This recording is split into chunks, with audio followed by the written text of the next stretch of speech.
ஓம் ஸ்ரீ கல்கி அகத்தீசாய நமோ நமக. 108 தின ஆத்ம காயத்ரி சாதனாவினை மேற்கொள்பவர்களுக்கும் 48 தின ஆத்ம காயத்ரி நோன்பினை ஏற்பவர்களுக்கும் ஸ்ரீ மா காளி வழங்கிய அருளுரை. ஓம் ஸ்ரீ மா காளியே போற்றி போற்றி. காலத்தின் ருத்ர ரூபமாய் திகழ்கின்ற யாம் யுகமாற்ற நிகழ்வுகளை ஆசீர்வதிக்க முனைகின்றோம். ஒவ்வொரு யுககால எல்லையிலும் எமது பணி என்பது துரிதமாய் நிகழ்ந்தேறிடும். ஸ்ரீ மாகாளியாகிய யாம் மகா காளேஸ்வரின் இயக்கத்தின் துணை ஆவோம். சதுர் யுக எல்லையில் தேவியர்களின் ஒடுக்கம் நிகழ்கையில் யாமும் ஒடுங்கிடவே முற்படுவோம். இத்தருணத்தில் ஒவ்வொருவரது சிரசினிலும் ஆற்றல்களாய் நிலைத்துள்ள யாம் விரிந்து செயல் புரிவதற்கு மாறாக ஒடுங்கியே செயல் புரிவோம். மாகாளி எனும் எமது ரூபம் ஆதிசக்தியின் ஆற்றல்களாய் வெளித்தோன்றியதாகும். ருத்ரம் என்பது கோபத்தின் வெளிப்பாடாகவும் அமையும். மேலும் வீரிய செயல்களின் வெளிப்பாடாகவும் அமையும்.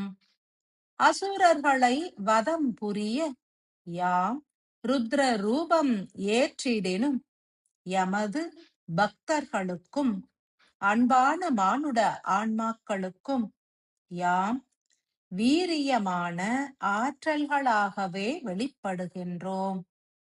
மா காளி தேவியாகிய யாம் காவல் தெய்வங்களுக்கும் காவல் புரிவோம். மேலும் தேவர்களையும் காத்து ரட்சித்திடுவோம்.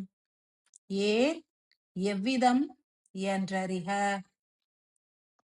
எந்த ஒரு இயக்கத்திற்கும் எரிபொருள் என்பது அவசியமாகும்.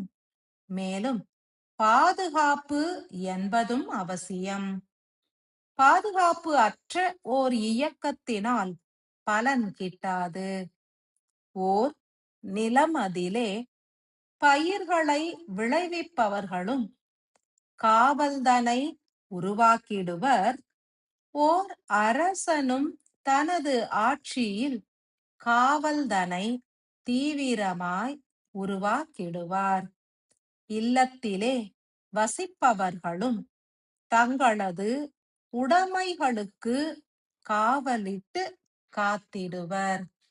எனில் எந்த ஒரு இயக்கமும் காவல் காக்கப்படும் என்றறிக. மனிதர்கள் உருவாக்கும் இயக்கத்திற்கு மனிதர்களே காப்பிட்டு காத்து கொள்கின்றனர். எனினும் மனிதர்களை காப்பிட்டு காப்பது தெய்வங்களே என்றுணர்க. எவ்விதம் செல்வங்களை பெட்டகத்திலிட்டு பூட்டியே பாதுகாக்கின்றனரோ அவ்விதமே இப்பூமி கிரகம் எனும் பெட்டகத்தில் மனிதர்களை உள்ளிருத்தி காத்து கொண்டுள்ளோம். மனித ஆன்மாக்களுக்கு ஆற்றல்களை அருள்வதற்கு எண்ணற்ற தெய்வங்கள் உண்டு. எனினும் மானுட ஆன்மாக்கள் மாயையில் வீழ்ந்திடாத வண்ணம் பாதுகாத்து செயல் புரிந்திட சில தெய்வங்களே உண்டு. காவல் தெய்வங்கள் யாவருமே தங்களது பணிகளை சிறப்புற ஏற்றுள்ளனரா என்று கண்காணித்திடவும் காவல் தெய்வங்களுக்கு உருவாகும் ஆற்றல் பற்றாக்குறைகளை நீக்கிடவும் மாகாளியாகிய யாம் ஈசனால் நியமிக்கப்பட்டுள்ளோம். ஸ்ரீ மகா காளேஸ்வரர் எனும் தெய்வமானவர் பூரண இயக்கத்தினை இத்தருணத்தில் ஏற்றுள்ளார். அவருக்கு துணை புரிந்திட யாமும் எமது ஆற்றல்களை பொழிந்திட்டோம். எனினும் இத்தருணத்தில் தேவியர்களின் ஒடுக்கத்தின் காரணத்தினால் எமது பணியும் மாற்றமடைகின்றது. உங்களது சிரசினிலே மாகாளியாய் கலப்புற்ற யாம் உயிர்க்கூட்டின் மையத்தில் இத்தருணம் முதல் ஒடுங்கிடுவோம் என்றுணர்க. எமது ஒடுக்கம் என்பது நிகழ்ந்தேறினாலும் எமது ஆற்றல்களை யாம் உங்களுடைய சிரசினிலே கலப்புறும் வண்ணம் செயலாற்றுகின்றோம் என்பதனை உணரக் கடவது. எமது இருப்பினை எவ்விதம் உணர்வது என்றறிக. உயிர்க்கூட்டினுள் ஒடுங்க துவங்கினாலும் யாம் உங்களது தேகத்தினையும் சிரசிலுள்ள அணுக்களையும் காத்து ரட்சித்திடுவோம். மாகாளி எனும் ஸ்வரூபமானது ஒவ்வொரு மனிதருக்குள்ளும் உயிர் அணுவின் வீரியமான சக்தியாகவே அமைந்திருக்கும். பாதுகாப்பு பெட்டகமாக திகழ்கின்ற உயிர் கூடுதனையும் உருவாக்கிட எமது ஆற்றல்களே அருளப்பட்டுள்ளது என்றுணர்க. எனில் ஒவ்வொருவரின் உயிர் கூட்டினும் யாம் கலப்புற்றே இயங்குகின்றோம் என்றுணர்க. மேலும் மகா காலேஸ்வரரோடு யாம் எத்தருணத்திலும் பூரண ஆற்றல் கலப்பு கொண்டிருப்போம். மகா காலேஸ்வரர் பூரணமாய் விரிந்து இயங்குகின்ற காரணத்தினால் எமது ஒடுங்கிய ஆற்றல்களும் இயங்கிடவே முற்படும் என்றறிக. ஒடுங்கினாலும் எவ்விதம் இயங்க இயலும் என்பதனையும் அறிய கடவது. ஓர் பகுதியில் தொடர் செயலாய் மானுடர்கள் காவல் காத்திருப்பின் அப்பிரதேசத்தில் எத்தருணத்திலும் தீயவை அண்டாது. காவல் புரியும் மானுடர்கள் அற்ற சூழலிலும் ஆங்கே தீய செயல்கள் நடைபெறுவதில்லை. அவ்வகையிலேயே யாம் ஒடுங்கினாலும் எமது இருப்பு நிலை ஆற்றிய செயல்களின் மூலம் உங்களுடைய சிரசானது எமது தன்மையினை வெளிப்படுத்தியே செயல்புரியும். குருதியில் கலப்புறும் எமது தன்மை என்பது உயிர் உள்ளவரை உடலினில் நிலைத்திருக்கும். எந்த ஒரு சூழலிலும் யாம் பாதுகாத்தே நிலைத்திருப்போம். இதனை எவ்விதம் உணர இயலும் எனில் வெப்ப சக்தி கொண்டே. உங்களது உடலினில் உருவாகி இருக்கும் வெப்ப ஆற்றலே உயிர் சக்தியாகும். மாகாளியாகிய யாம் வெப்ப சக்தியினை தீவிரமாய் ஏற்றுள்ளோம். உடல் உஷ்ணம் என்பதே காவல் சக்தியாகும்.